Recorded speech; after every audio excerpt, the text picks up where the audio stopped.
ಎಲ್ಲರಿಗೂ ನಮಸ್ಕಾರ. ಇವತ್ತೊಂದು ಮಳೆಗಾಲದ ರೆಸಿಪಿ. ಮಳೆಗಾಲದಲ್ಲಿ ಬೆಳೆಯುವಂತಹ ಕೆಸುವಿನ ಎಲೆಯನ್ನು ಬಳಸಿ ಒಂದು ಆರೋಗ್ಯದಾಯಕವಾದ ಚಟ್ನಿಯನ್ನು ಮಾಡಿದ್ದೇನೆ.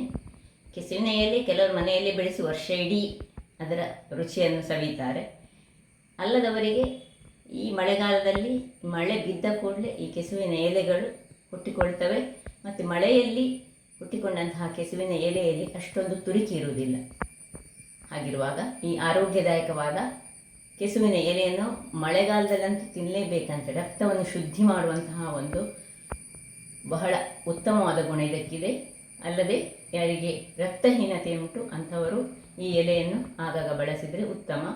ಸ್ವಲ್ಪ ಹೀಟ್ ಅಂಶವನ್ನು ಹೊಂದಿರುವುದರಿಂದಾಗಿ ಅದಕ್ಕೆ ಯಾವ ರೀತಿಯ ಈ ವಸ್ತುಗಳನ್ನು ಇಂಗ್ರೀಡಿಯೆಂಟ್ಸನ್ನು ಹಾಕಿ ಮಾಡಬೇಕೆಂದು ನಮಗೆ ಗೊತ್ತಿದ್ದರೆ ಬಹಳ ಉತ್ತಮ. ಹಾಗಾದರೆ ಯಾರೆಲ್ಲ ನನ್ನ ಚಾನಲನ್ನು ನೋಡ್ತಿದ್ದೀರಿ, ಯಾರೆಲ್ಲ ಇನ್ನೂ ಸಬ್ಸ್ಕ್ರೈಬ್ ಮಾಡಿಲ್ಲ, ದಯವಿಟ್ಟು ಸಬ್ಸ್ಕ್ರೈಬ್ ಮಾಡಿ ಸಪೋರ್ಟ್ ಮಾಡಿ ಅಂತ ಹೇಳ್ತಾ ಬನ್ನಿ ಯಾವ ರೀತಿ ಈ ಚಟ್ನಿಯನ್ನು ನಾವು ಕರಾವಳಿಗರು ಮಾಡ್ತೇವೆ ನೋಡೋಣ. ನಮಸ್ತೆ ಮಿತ್ರರೇ, ಮಳೆಗಾಲದಲ್ಲಿ ಬೆಳೆಯುವಂತಹ ಕೆಸುವಿನ ಎಲೆಗಳು ನೋಡಿ ಒಳ್ಳೆ ಸಮೃದ್ಧವಾಗಿ ಬೆಳೆದಿದೆ. ಒಳ್ಳೆ ಸ್ಥಳದಲ್ಲಿ ನೋಡಿಕೊಂಡು ನಾವು ತೆಗೆದುಕೊಳ್ಬೇಕು, ಅಥವಾ ನಾವು ಮನೆಯಲ್ಲೇ ಇದನ್ನು ಬೆಳೆಸಿಕೊಳ್ಬೋದು ಸಹ. ಬಹಳ ಚೆನ್ನಾಗಿ ಬಂದಿದೆ. ಒಂದೊಂದು ಇದರ ಕೆಲವು ಎಲೆಗಳನ್ನು ತೆಗೆದುಕೊಂಡು ಇವತ್ತೊಂದು ಚಟ್ನಿ ಮಾಡೋಣ. ವೀಕ್ಷಕರೇ ನೋಡಿ, ಮಳೆಗಾಲದ ಈ ಕೆಸುವಿನ ಎಲೆಯನ್ನು ತೆಗೆದುಕೊಂಡು ತಂದೆ. ಈಗ ಇದರದ್ದು ದಂಟಿನ ಹತ್ತಿರ ಸ್ವಲ್ಪ ಸಹ ಇರಬಾರ್ದು, ಸ್ವಲ್ಪ ದಂಟಂತ ಹೀಗೆ ಎಳೆದುಕೊಳ್ಬೇಕು. ನಾವಿವತ್ತು ಚಟ್ನಿಯನ್ನು ಮಾಡ್ತಿದ್ದೇವೆ ನೋಡಿ. ಈ ರೀತಿ ದಂಟನ್ನು ಎಲ್ಲವನ್ನು ಸಹ ತೆಗೆದುಕೊಂಡು, ದಂಟಿನ ಭಾಗ ಇದ್ದರೆ ಸ್ವಲ್ಪ ತುರಿಸ್ತದೆ, ಆದರೆ ಮಳೆಗಾಲದಲ್ಲಿ ಹೆಚ್ಚಾಗಿ ತುರಿಸುವುದಿಲ್ಲ.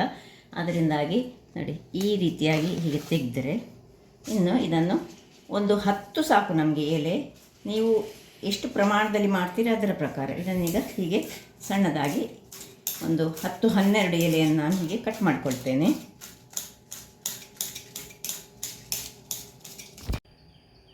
ಉಪ್ಪಿನ ಬಳಿಕ ನಾವು ಇಲ್ಲಿ ಬೆಲ್ಲ ಏನುಂಟು, ಬೆಲ್ಲವನ್ನು ಉಳಿದದೆಲ್ಲ ನಮಗೆ ಮತ್ತೆ ಬೇಕು.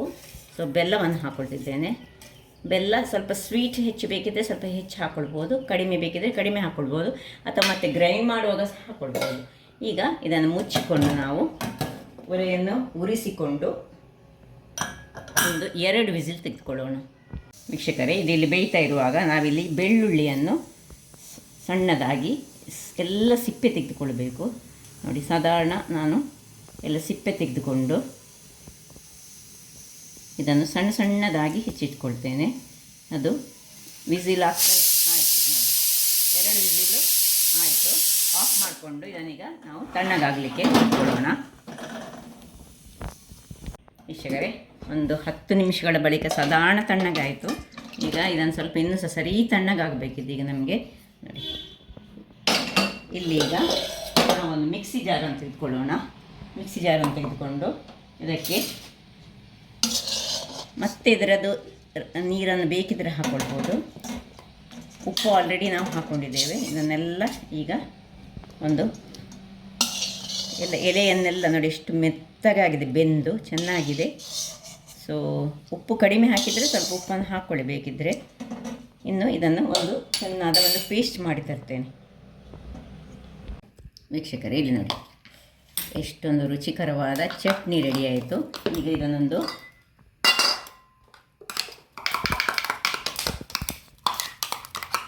ಪಾತ್ರೆಗೆ ಶಿಫ್ಟ್ ಮಾಡ್ಕೊಳ್ಳೋಣ. ಬೇಕಿದ್ದರೆ ಸ್ವಲ್ಪ ಇನ್ನು ಸ್ವಲ್ಪ ನೀರು ಬೇಕಿದ್ರೆ, ಹೀಗೆ ಇಷ್ಟು ಗಟ್ಟಿ ಇದ್ದರೆ ಬಹಳ ಚೆನ್ನಾಗಿ ಬರ್ತದೆ. ಇದು ಅನ್ನದೊಟ್ಟಿಗೆ ಕಲಸಿ ತಿನ್ನಲಿಕ್ಕಂತೂ ಬಹಳ ಚೆನ್ನಾಗಿ ಆಗ್ತದೆ. ಈಗ ಇದಕ್ಕೊಂದು ಒಳ್ಳೆ ಒಗ್ಗರಣೆ ಬೇಕು. ಒಗ್ಗರಣೆ ಇದರಲ್ಲಿ ಮೇನ್ ಇರೋದು. ಈಗ ಒಂದು ಪಾತ್ರೆಯನ್ನು ಇಟ್ಕೊಂಡಿದ್ದೇನೆ ಗ್ಯಾಸ್ನಲ್ಲಿ ನಾನು. ಅದರಲ್ಲಿ ಎಣ್ಣೆ, ತೆಂಗಿನ ಎಣ್ಣೆ ಹಾಕಿದರೆ ಬಹಳ ಉತ್ತಮ. ಒಂದು 2-3 ಚಮಚದಷ್ಟು ಹಾಕ್ಕೊಳ್ಬೇಕು. ಇನ್ನು ಅದಕ್ಕೆ ಈ ಸಣ್ಣದಾಗಿ ಹೆಚ್ಚಿಟ್ಟ ಬೆಳ್ಳುಳ್ಳಿ ಕಲರ್ ಒಳ್ಳೆ ಚೇಂಜ್ ಆಗೋ ತನಕ ಇದನ್ನು ನಾವು ಇದರಲ್ಲಿ ಹುರಿದುಕೊಳ್ಳೋಣ.